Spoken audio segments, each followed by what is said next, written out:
El libro de los Hechos es la segunda parte de una obra en 2 volúmenes que hoy conocemos como Lucas Hechos.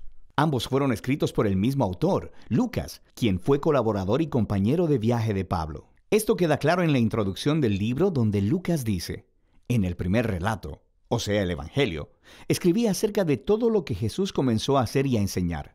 Aquí Lucas está dando una pista de lo que se trata el libro de Hechos. El primer volumen fue acerca de lo que Jesús comenzó a hacer y a enseñar. El segundo volumen, entonces, será acerca de lo que Jesús continuó haciendo y enseñando. Lo que nos lleva a un punto muy interesante acerca del nombre tradicional, pero no original del libro: Hechos de los Apóstoles. Aunque diferentes apóstoles sí aparecen en la mayoría de esas historias, el único personaje que unifica la historia de principio a fin es Jesús mismo, actuando de manera directa o a través del Espíritu. Así que el libro sería más adecuadamente llamado Hechos de Jesús y del Espíritu.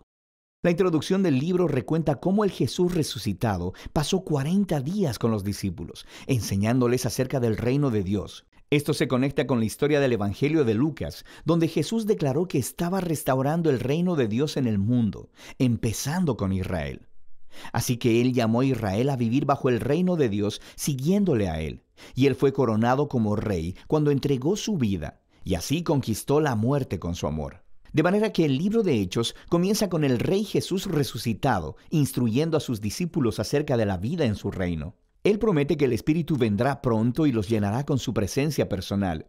Y esto cumple una de las esperanzas clave de los profetas del Antiguo Testamento, que en el reino mesiánico, la presencia de Dios, su Espíritu, vendría y moraría entre su pueblo en un nuevo templo y transformaría sus corazones. Jesús dice que cuando esto suceda, el Espíritu empoderará a sus discípulos para ser mis testigos en Jerusalén, Judea, Samaria y hasta lo último de la tierra. Después de esto, Jesús es llevado de su vista en una nube, una imagen tomada del capítulo 7 del libro de Daniel. Allí se muestra cómo Jesús está siendo entronizado como el Hijo del Hombre, que fue vindicado después de su sufrimiento, y ahora comparte el gobierno de Dios sobre el mundo y promete que un día volverá. Así que los temas principales y el diseño del libro de Hechos fluyen de este capítulo inicial. Esta es una historia acerca de Jesús guiando a su pueblo por medio del Espíritu para ir por el mundo e invitar a todas las naciones a vivir bajo su reino. Así que la historia comenzará con ese mensaje esparciéndose en Jerusalén y luego a las regiones vecinas de Judea y Samaria, llenas de gente no judía, y de ahí a todas las naciones hasta los confines de la tierra. Este video solo se enfocará en la primera mitad del libro. La sección enfocada en Jerusalén comienza con los seguidores de Jesús esperando hasta la fiesta de Pentecostés, cuando muchos peregrinos judíos de todas partes del mundo antiguo estarían en la ciudad. Y el Espíritu Santo viene sobre los discípulos como un gran viento, y algo similar a llamas de fuego aparecen sobre la cabeza de cada persona. Y juntos empiezan a anunciar y contar historias de las grandes obras de Dios, y están hablando en todos estos idiomas diferentes que no conocían antes, pero todas las personas que estaban reunidas les entendían perfectamente. Ahora, para poder ver lo que Lucas está enfatizando en esta historia, es crucial que veamos las raíces de estas imágenes en el Antiguo Testamento. Primero, el viento y el fuego es una alusión directa a las historias de la presencia de Dios, ardiente y gloriosa, llenando el tabernáculo y el templo. También conectada a las promesas proféticas de que Dios vendría y moraría a través de su Espíritu en el nuevo templo del reino mesiánico. Así que aquí en Hechos, la presencia ardiente de Dios viene a morar no en un edificio, sino en su pueblo. Lucas está diciendo que el nuevo templo prometido por los profetas es la familia del nuevo pacto en Jesús, el pueblo de Jesús. Lo que conecta con la segunda cosa que Lucas está tratando de decir aquí. Los profetas prometieron que cuando Dios viniera a morar en su nuevo templo, reunificaría todas las tribus de Israel bajo el rey mesiánico, y las buenas nuevas del reino de Dios serían anunciadas en todas las naciones. Lucas describe en detalle la composición internacional y multitribal de todos los israelitas que estaban ahí en el Pentecostés y que respondieron al mensaje de Pedro. Así que los apóstoles continúan llamando a los israelitas a reconocer a Jesús como su Mesías, y miles de ellos responden, formando nuevas comunidades de generosidad, alabanza y celebración. Pero no todos están celebrando. Después de esto, Lucas muestra cómo la nueva familia de Jesús rápidamente enfrentó la hostilidad de los líderes de Jerusalén. Con un diseño simétrico realmente hermoso, Lucas cuenta la historia de dos templos. Así que el nuevo templo de Dios, la comunidad de seguidores de Jesús, día tras día continuaban unánimes, reuniéndose en el templo y partiendo el pan en los hogares. Entre estas notas hay dos historias acerca de Pedro y los otros apóstoles sanando a personas en los atrios del templo, para luego ser arrestados por los líderes del templo y en cada ocasión, a continuación, un discurso de Pedro en el que declara que Jesús es el verdadero Rey de Israel. En el centro de todo esto está una historia acerca de cómo los seguidores de Jesús donaban sus propiedades y posesiones a un fondo común para ayudar a los pobres, lo que es genial. Pero parece un poco extraño que Lucas lo mencione aquí, hasta que te das cuenta de que esta era una práctica descrita en las leyes de la Torá, y se suponía que debía estar cumpliéndose en el templo de Jerusalén y a través de sus líderes. De manera que el punto de Lucas es claro.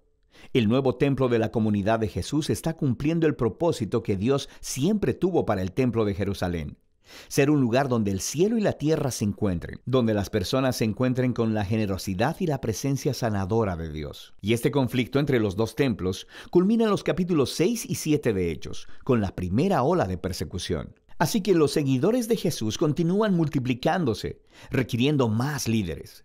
Uno de ellos, Esteban, es un valiente testigo de Jesús en Jerusalén y quien termina siendo arrestado, acusado de hablar en contra y hasta amenazar el templo. Entonces Esteban da un largo discurso mostrando cómo los líderes de Israel siempre han rechazado a los mensajeros que Dios les ha enviado, incluyendo a Jesús y ahora a sus discípulos. De manera que los líderes de Jerusalén se enfurecen, asesinan a Esteban y comienzan una ola de persecución contra los seguidores de Jesús, lo que ocasionó que muchos fueran esparcidos fuera de la ciudad. Pero esto tiene un efecto paradójico. Lucas muestra cómo esta tragedia se convirtió en un medio por el cual el pueblo de Jesús es ahora enviado a Judea y Samaria. En esta sección, Lucas ha recopilado un diverso grupo de historias que muestran cómo la comunidad de Jesús, en su mayoría judía y establecida en Jerusalén, se convirtió en un movimiento multiétnico e internacional. Primero está la misión de Felipe a Samaria. Esa es la tierra de los odiados enemigos de Israel, y muchos de ellos terminan siguiendo a Jesús.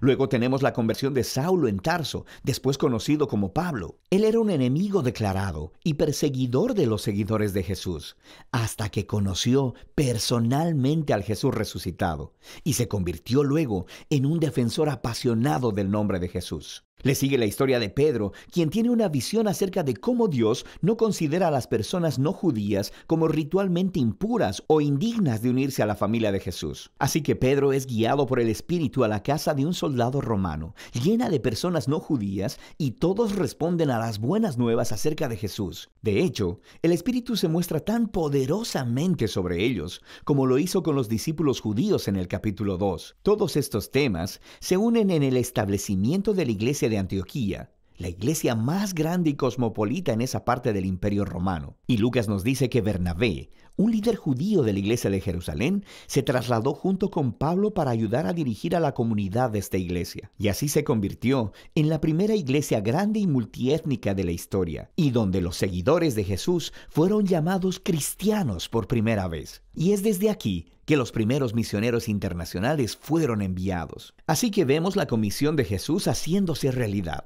Y eso nos lleva al resto de la historia de Lucas. Por ahora, esta es la primera mitad del libro de Hechos.